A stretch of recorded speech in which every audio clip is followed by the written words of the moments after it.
Have you ever sat alone at night, your thoughts too loud to ignore, and whispered into the silence, "God, why? Why do people who cheat, lie, manipulate, why do they seem to climb higher, sleep better, and live easier? While you, trying so hard to do the right thing, feel like you're barely holding on." If that question has haunted you, you're not alone. In fact, you're in good company. Thousands of years ago, a man named Asaph wrote something shockingly honest in Psalm 73. He said, "But as for me, my feet had almost slipped. I had nearly lost my foothold. For I envied the arrogant when I saw the prosperity of the wicked." That's in the Bible. A worship leader of ancient Israel, a faithful servant of God, admitting he almost walked away from it all because what he saw didn't make sense. Maybe you're there right now. Maybe you've looked around and asked, is it even worth it? All this striving, all this praying, all this obedience, and for what? You've kept your heart clean, your hands honest, your intentions pure, but life has hit you with wave after wave. And then you look across the street or scroll through your feed and see someone who doesn't care about God at all, yet everything they touch turns to gold. They don't pray, they don't fast, they don't even pretend to be good. And yet, they rise. That kind of question can shake your faith, can't it? And if you've felt that, I want you to hear me clearly. You are not weak, and you are not faithless. You are human. And God is not afraid of your honest pain. Psalm 73 isn't just a chapter in a book. It's the voice of someone who wrestled with what you're feeling right now. It's the journal entry of a man standing on the edge of spiritual collapse, confessing that what he believed about God didn't seem to match what he saw happening in the world. And the beauty of it is, God didn't silence him. He let this raw, emotional outpouring become scripture. That means this moment, your doubts, your confusion, your aching questions, aren't something to hide from God. They are something to bring to Him. Because the path from confusion to peace begins not with pretending everything's fine, but with saying, "Lord, I don't understand." In this video, we're going to walk through Psalm 73 together, not just the poetry, but the pain. And by the end, I believe you'll see something deeper than just an answer. You'll see the heart of God in a way you maybe never have before. If you've ever asked why the wicked prosper or why the righteous suffer, don't click away. Stay. Let's walk through this together. And if you know someone who's been silently struggling with these same questions, I invite you to share this message with them. You never know what a few quiet words can do for a soul on the verge of giving up. Let's keep going, because the psalmist's story doesn't end in despair, and neither will yours. You try to do what's right. You avoid the shortcuts. You stay faithful in the small things. You try to be kind, even when it costs you something. You say no to temptations that others say yes to without a second thought. And yet, it feels like none of it matters. Not really. You watch others lie to get ahead. And it works. You see people manipulating their way into influence, stepping over others like it's a game, and somehow they keep winning. Meanwhile, you're barely holding things together. You pray, but heaven feels silent. You read scripture, but the words feel dry. You give generously, serve quietly, love sincerely, and still the weight doesn't lift. That's the part no one talks about. The private ache of obedience, the hidden cost of trying to live with integrity in a world that rewards the opposite. It can make your faith feel foolish. You start wondering, am I wasting my strength on something that's not even working? Psalm 73 doesn't shy away from that thought. Asaph writes, "Surely in vain I have kept my heart pure and have washed my hands in innocence. All day long I have been afflicted, and every morning brings new punishments. Do you hear that? That's not a polished sermon. That's the raw voice of disappointment. That's the honest cry of a man who feels like being faithful has brought him more pain than blessing. It's easy to quote verses about joy and reward and peace, but it takes courage to admit when those verses feel out of reach, when you're doing everything right, but nothing is getting better. That's where Asaph was. That's where many believers secretly are right now. There's a kind of suffering that isn't dramatic or loud. It's quiet, lingering, like the slow erosion of your hope. You keep showing up, keep doing what you believe is right, but deep down, you're exhausted. Maybe not just physically, but spiritually. Because the world tells you, cheat, hustle, fake it, get yours, and it works for them. But you chose a different road, and now you're wondering if that road leads anywhere. You're not crazy for feeling this way. You're not ungrateful. You're not less spiritual. You're just human, walking through the tension between what God promises and what life is currently showing you. It's a hard place to be, but you're not alone in it. What Psalm 73 gives us is not a polished answer, but a companion for our doubts. Someone who knows what it's like to feel unseen and unrewarded. Someone who said out loud what many of us are too ashamed to admit. If you're tired of doing good and seeing no return, God sees. He heard Asaph's cry, and he hears yours too. There's something deeper going on, something you can't see yet. But stay with the story, because what looks like silence might actually be the beginning of something sacred. It's not just that the wicked succeed, it's how they do it that makes it feel unbearable. Asaph noticed it too.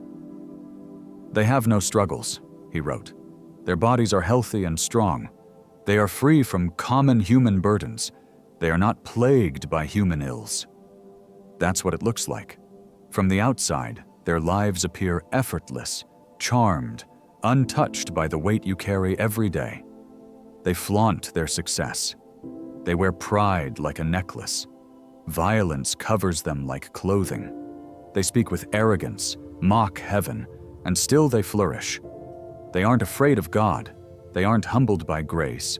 They live loudly, selfishly, and yet everything seems to go their way. And it's not just frustrating, it's confusing. Because something deep in you expects a kind of moral order to the world. You want to believe that righteousness is rewarded and evil is restrained. That's what makes sense. But life, as it plays out in front of you, doesn't follow that pattern.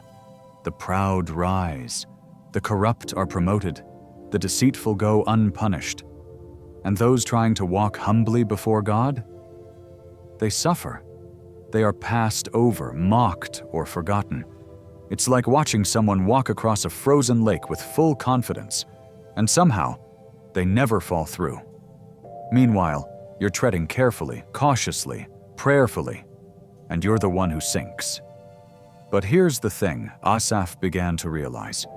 What looks like stability isn't always what it seems. He wrote, "Surely you place them on slippery ground. You cast them down to ruin. How suddenly they are destroyed, completely swept away by terrors." What seems like success may actually be a trap in disguise. The ground they walk on is deceptive. It holds for a while, but one day it breaks. There's something deeply deceptive about earthly prosperity. It creates the illusion of permanence. It seduces the heart into thinking it's untouchable. But Scripture tells us again and again, the wicked may rise, but their rise is temporary. Their foundation is hollow. Their peace is shallow. And what they build without God cannot last. But in the moment, it doesn't feel that way. It feels like they're winning. And that can make you question your entire direction. That's what envy does. It doesn't just make you jealous, it makes you forget what's real. You start to believe their version of success is the only one that matters, that you've missed something, that maybe the road of sacrifice and integrity was a mistake. But what if the road you're on leads somewhere they can't go? What if the reward for righteousness isn't always visible, but it's eternal? What if God is more concerned with building your soul than padding your status? Their prosperity is loud, but it's not secure. It's not peace, it's not presence, it's not God. And that's what Asaph will soon come to see. The illusion only breaks when you step out of comparison and step into truth. Hold on. Because the next part of this psalm will shift everything, not just for Asaph, but for you. Everything begins to change in one quiet, almost unnoticed moment. Asaph writes, "When I tried to understand all this, it troubled me deeply, until I entered the sanctuary of God." That line is everything. That's where the shift begins. Not in a change of circumstances, but in a change of perspective. Not because the wicked suddenly fell, or the righteous were immediately lifted up, but because Asaph stepped into a different space, a holy space, a place where the noise of comparison gave way to the presence of God. Sometimes we think we need answers, but what we really need is presence. When Asaph entered the sanctuary, he didn't walk into a lecture hall where God explained everything. He walked into a place where heaven quieted his chaos. And it was there, in that sacred stillness, that the truth began to unfold. You can feel the tension loosen in his voice. It's like his vision clears, his soul exhales. "Then I understood their final destiny," he says. That's when it hit him, not with bitterness, but clarity. The wicked are not secure. Their path is not enviable. What seemed like triumph was actually tragedy wearing a mask. God had allowed them to rise on slippery ground, not out of neglect, but as part of a plan far bigger than Asaph could see. That moment in the sanctuary isn't just about changing how he saw them, it changed how he saw himself. When we're stuck in our pain, we tend to look outward, to what others have, to what we lack. But in God's presence, the lens turns inward, and instead of comparison, we find connection. Think about your own life. The times you've been overwhelmed by injustice or confusion or despair. Did it ever help to scroll through more opinions or rehearse the same questions over and over? Probably not. But maybe you've had a moment, just one, where you turned everything off, closed your eyes, and simply whispered, "God, I need you." And in that whisper, something happened. Not necessarily a solution, but a stillness, a sacred pause. That's the sanctuary. It doesn't have to be a building. It could be a quiet room, a long walk, a whispered prayer in the middle of a restless night. It's the moment you pull your soul out of the storm and let it breathe in God's peace. Asaph's anger didn't disappear in a flash. But in God's presence, it became manageable. It became understood.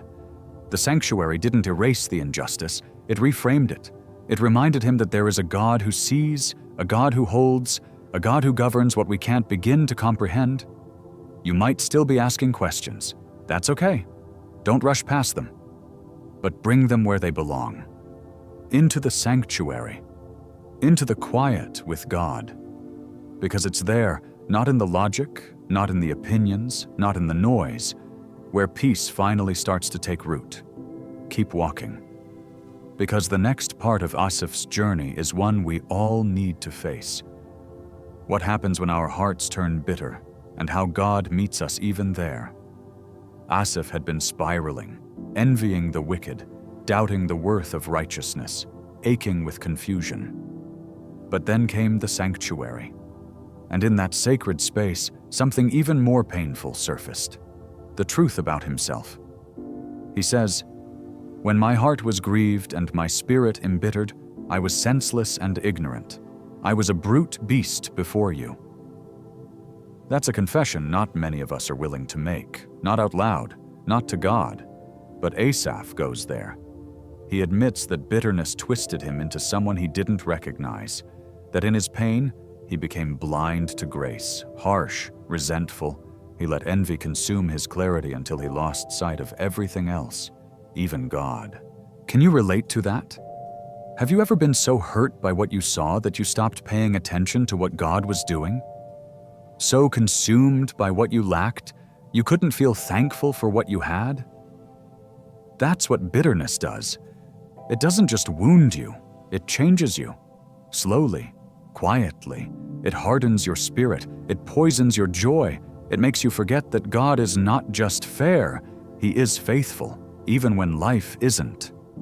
And yet, here's the miracle of this moment. Asaph looks back and realizes something extraordinary. God didn't walk away. Even in the bitterness, even in the spiritual blindness, even when he was acting like a brute beast, God stayed. That's the part that breaks you open, that God would remain, even when we're at our worst, that he wouldn't demand we have perfect faith before offering perfect love, that he would be patient, silent even, while we wrestle through our grief and anger. Asaph sees it now, and it undoes him. "Yet I am always with you," he says. "You hold me by my right hand." Not "I held on," but "you held me." When he was slipping, when he was lashing out, when he was nearly walking away, God was holding him, steadying him, refusing to let go. That's how God deals with us in our bitterness, not with condemnation, but with compassion. Not by silencing our cries, but by staying close until the cries turn into clarity. Sometimes we think that faith means never questioning, never doubting, never wrestling. But Asaph shows us the opposite. True faith is messy. It cries, it complains, it compares. But it still turns toward God, even when it doesn't understand him. And when we do that, when we bring our bitterness into his presence, something miraculous begins to happen. Bitterness breaks and communion begins. God doesn't just want your praise, he wants your pain. He's not scared of your honesty. He's not offended by your doubts. He is near to the brokenhearted, even when their brokenness comes out sideways. So if you've been bitter toward God, toward others, toward life itself, there is grace for you. There is a hand still holding yours, even if you haven't felt it in a while. And like Asaph, you may look back and realize that all along, while you were spiraling, God never left your side. Stay close, because what comes next is one of the most beautiful revelations in all of Scripture. Not just that God is just, but that he is enough. Something shifts deep in Asaph after the bitterness breaks. It's not just that he understands the fate of the wicked now. It's that he begins to understand the value of intimacy with God. Not as a concept, but as a treasure. Something that can't be taken by hardship or handed out by the world. Something that outlasts every false reward. He says, "You guide me with your counsel, and afterward you will take me into glory." That line carries a quiet power. It's not loud or flashy, but it's steady. It's the voice of someone who has walked through disillusionment and come out the other side not with all the answers, but with something better. Trust. You guide me. That means even in confusion, even when things didn't add up, God was still leading. Even when Asaph felt lost, he wasn't actually lost. He was being shepherded, even in silence. And afterward you will take me into glory. He sees now that this life, with all its unfairness and mystery, is not the end of the story. There's something eternal waiting. Something weightier than the temporary shine of the wicked. Something that makes present suffering seem small in comparison. And then comes the heart of it all. Whom have I in heaven but you? And earth has nothing I desire besides you. Let those words sink in. He doesn't say, "Now I get what I wanted." He says, "Now I see that you are what I wanted all along." That's not resignation. It's revelation. That's the place God was leading him the whole time, through envy, through doubt, through bitterness, into this moment where his heart could finally say, "If I have you, I have enough." That's the paradox of pain. Sometimes it strips everything away just so we can finally see the one thing that matters most. Not status, not ease, not control, but God Himself. And when we see Him clearly, our desires begin to change. What we once envied loses its shine. What we once questioned begins to quiet. What we once feared no longer owns us. That doesn't mean life stops hurting. Asaph is still human, and he admits it. My flesh and my heart may fail. He knows weakness. He knows grief. But he also knows this: God is the strength of my heart and my portion forever. Not just the giver of blessings, not just the rewarder of the righteous, but the strength of my heart. The one who holds me together when I can't hold myself. The one who fills the gaps that prosperity never could. The one who satisfies in a way that success never will. This is where comparison dies. This is where bitterness bows. This is where peace finally begins, not because the world makes sense, but because God is near and God is enough. One more part remains. Asaph has walked through the valley of envy and emerged with a testimony. And now he has something to declare, something the world desperately needs to hear. Now, Asaph lifts his eyes, not in frustration or confusion, but in quiet confidence. His heart has passed through the fire, and what remains is solid gold. A deeper trust, a clearer vision, a renewed sense of what truly matters. He closes the psalm with this: "Those who are far from you will perish. You destroy all who are unfaithful to you. But as for me, it is good to be near God. I have made the sovereign Lord my refuge. I will tell of all your deeds. There's no trace of envy here, no longing to trade places with the wicked." He sees now that their end is ruin, not reward, that their comfort is short-lived. Their success, no matter how dazzling, cannot shelter them from judgment. And more than that, it cannot satisfy their souls. But look at Asaph's words. As for me, it's personal now. This isn't a broad theological statement. It's a testimony forged in real pain. He almost slipped. He almost gave up. But God held him, and now he knows. It is good to be near God. Not easy, not painless, but good. When he says, "I have made the sovereign Lord my refuge," he's saying, this is where I run now. Not to answers, not to achievements, not to comparison, but to God Himself. That word, refuge, is one of shelter, protection, nearness. It means that when life presses in, when injustice still screams, when your soul trembles, you don't have to figure everything out. You just have to get close to Him. And finally, Asaph says, "I will tell of all your deeds." That's what pain, surrendered to God, will do. It turns into a message, not just a private healing, but a public declaration. You go from doubting God to witnessing for Him, from envying the wicked to pointing others toward something better, something eternal, something real. If you've ever asked, "Why do the wicked prosper?" you're not alone. If you've ever felt tired of doing good, unseen in your obedience, passed over for choosing integrity, you're not forgotten. Psalm 73 is your mirror. It's the cry of a heart like yours. But it's also a roadmap, through comparison, through confusion, into the presence of God, and out again with something stronger than answers: faith. God is not unaware of your pain. He sees the tears you've never shared. He knows the moments when giving up felt easier than pressing on. And still, He holds you. Still, He walks with you. Still, He waits until your heart is ready to say, maybe not loudly, maybe with trembling lips, but to say, "As for me, it is good to be near God." So stay close, keep walking. The wicked may have their moment, but you have something they can't manufacture or maintain: a soul anchored in God. And in the end, that will not only be enough, it will be everything.